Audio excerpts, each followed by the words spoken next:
I know T-Kraz was out there, so he's going to be able to give you a lot of insight. I just watched his video. Baker spoke to the media, so T-Kraz will have all that coming up for you, 2 o'clock. I know Baker said that Ted Hurst has exceptional hands. You know who else has exceptional hands? The goalie for Cape Verde last night, or actually yesterday. Jeff Attinella, former USF goalkeeper, joining us on the show today, also filling in for Aaron this morning on the Pat and Aaron Show. USF Hall of Famer, also Rowdy's broadcaster. Anything else I should add to the resume, Jeff? Apparently, I'm going to be a Hurst owner in fantasy after that hype up, so you could add that to the list. No, I said that as a joke because we opened the show today talking about, like, I was actually kind of building off of something Pat said is I don't love talking about the minicamp stuff because I think we tend to get overexcited about a player in shorts. And I was referring back to when everybody was hyping up Kyle Trask over Baker Mayfield in training camp, and I'm like, it's very easy to be fooled by what you see out there. It's easy to be fooled by the shorts. It is easy to be fooled by the shorts. Correct. Speaking of dudes in shorts, the World Cup is going on right now. Soccer's kind of your thing. Yesterday, Spain ties Cape Verde. Can you explain this in college football terms of how big of a – I know Spain didn't lose, but it was still an upset that they didn't win. What would that be like in terms of college football? I'm trying to think. So who would be – I'm not going to count Indiana as the big dog in college football just yet, even though they won last year.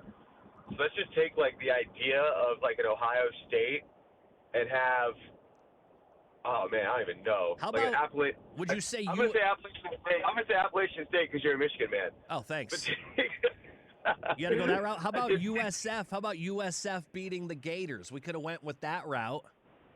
No. It's much bigger than that. Like okay. it's honestly, I mean, they are one of the favorites, if not the favorite, to win the World Cup. And when you talk about Cape Verde's an island. It's 10 islands grouped together, and their total population of the country is less than the population of Hillsborough County. So, like, just think about that in scale of how small this country is based off and compared to who they were playing.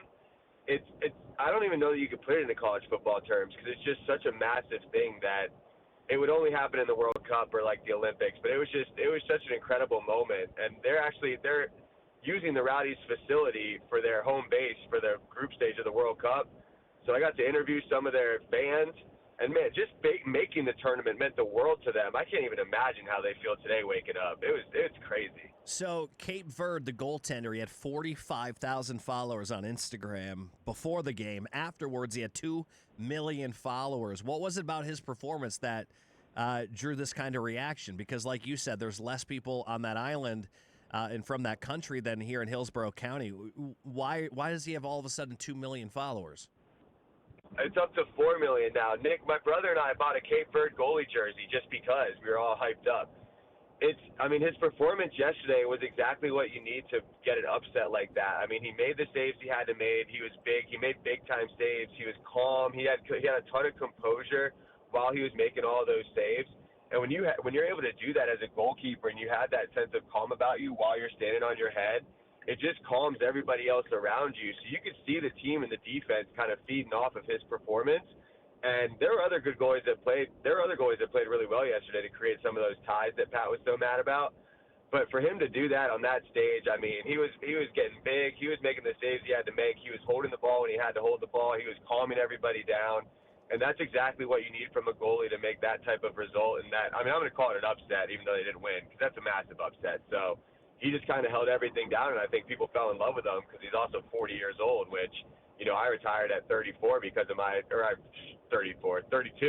because my injuries hurt so bad from playing goalie. So to be 40 and be able to do that, it's incredible. You had to retire at 32. I mean, as a goaltender, aren't you just standing there most of the game, Jeff? 32? You couldn't keep going? Dude, my hips and my shoulders, man. And don't say that. You just watch the guy stand on his head. Don't say that. I'm just kidding. Talking to Jeff Attinella, former USF goaltender, now working with the broadcast team for the Rowdies. Team USA, pretty impressive. Their first match on Friday. What impressed you the most about the United States men's national team? I haven't seen a U.S. team that didn't allow a good team to breathe. I mean, the entire first half, Paraguay could not, outside of the first 2 minutes, I think there was 2 minutes where Paraguay had the ball and that they looked like they were threatening. and that was like the first 2 minutes of the game. But outside of that, I mean, they were just smothering, and they were smothering with control of the ball. So from a soccer aspect, when you can control the ball and the other team can't get out of their own half, and even when they clear the ball out and you're able to gather it back up and push them back further deep, I haven't seen a U.S. team do that to a good team in as long as I can remember, if not ever, in the form of dominance that they had.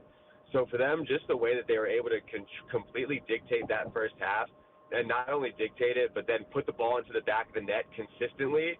Like, they weren't missing these chances. They could have had 2 or 3 more if we're being completely fair, but they weren't missing these chances. They were capitalizing, they were scoring, and then I just haven't seen the U.S. team do that. And for me, you know, people talk about Paraguay not being that good of a team. Paraguay's beaten Argentina. Paraguay's beaten Brazil.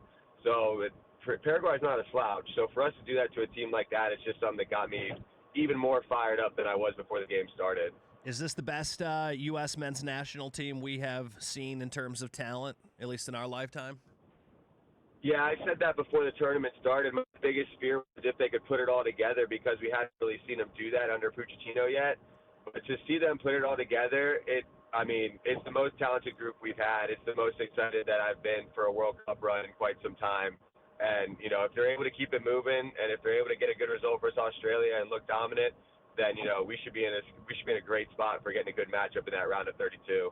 Jeff Attinella, former USF goalkeeper, also on the broadcast team for your Tampa Bay Rowdies. We're talking World Cup right now.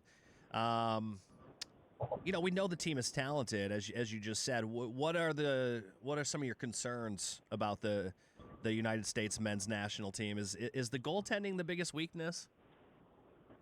I just want to see him get tested. I mean, it is the one area that makes me a little bit nervous. I do think defensively, you know, the goal that we gave up, no one's really talking about the goal we gave up, but I put some notes down, you know, when we gave up that goal. There was a little bit of confusion in the back, and granted we were up, you know, we were winning, but against good teams, I do fear that we're going to give up some goals, so we're going to need the offense to stay hot. So I would like to see at least the goalkeeper get tested a little bit more in this group stage. It would have been nice if it happened in a game where we were already winning and there really wasn't much concern for him to get that out of the way. But I mean, Freeze is a good shot stopper. It's just making sure that he's up for the moment. And then defensively, my biggest fear would just be making sure that, you know, if we're getting a little bit too spread out and then things get a little bit disorganized. Paraguay scored because our 3 center backs ended up getting too close to one another. And there was just openings in that way. So just getting those little things cleaned up. But for me, we just got to see the goalkeeper make a save, and that's the one area that's a little bit of a question mark, which is weird to say for U.S. soccer. Talking about the World Cup right now with Jeff Attinella, former USF goalkeeper. Let me ask you this: Christian Pulisic, he went out after the first half. Now they were winning, and you think if that game is 1-0 or 0-0, he stays out there, and you think he's going to be fine for Friday's game at 3:00 against Australia? Yeah, I think so. Just from reading from what he said, it sounded like it was something where it was very precautionary. So I think that if that's in a tight game, then he probably sticks it out at least to like the 75th minute or so. But if you have the opportunity to get somebody off at halftime and get him some rest, then you're going to do that all day. So I think it's dictated by the scoreline than anything else. All right, Jeff, we will we'll talk to you on Thursday, same time Thursday. We'll preview the USA-Australia game. I know you also got your show on Sunday here on WDAE. Last week was your first show. Your second show will be this Sunday. If you like World Cup soccer, join Jeff Sunday morning here on WDAE. Jeff, we will talk to you on Thursday. Appreciate your time this afternoon, all right? All right, appreciate you, brother. Talk to you then. Enjoy the games. See you, man. Oh, I've enjoyed the games. I thought Netherlands and Japan was a fantastic game, and Ivory Coast and Ecuador. Ivory Coast scoring in that 90th minute was just see, I don't know. The thing with the World Cup is I don't know if I'm boring my audience with it or if they're loving it. Like I'm so like I could do full 2 hours on the show or on the World Cup. I think people would not love that, but I could. That's how much I like the tournament. What were you about to say, Tim? No, I think this is a fun tournament. Again, it's every 4 years, so it's different. You're not, overwhelmed by it. It's not a repeatable thing. So, next year we're doing it, the year after. No, it's once in 4 years. Let's talk about it. Let's have some fun with it. Now, we'll have some more fun with it coming up at 1:30. We'll play World Cup Price is Right. Chris Mathis going to join us for that. Brendan Sorsby making some news again. He is going to end up in the supplemental draft. We'll talk about Brendan Sorsby and the whole situation at Texas Tech coming up next on the Nick Wize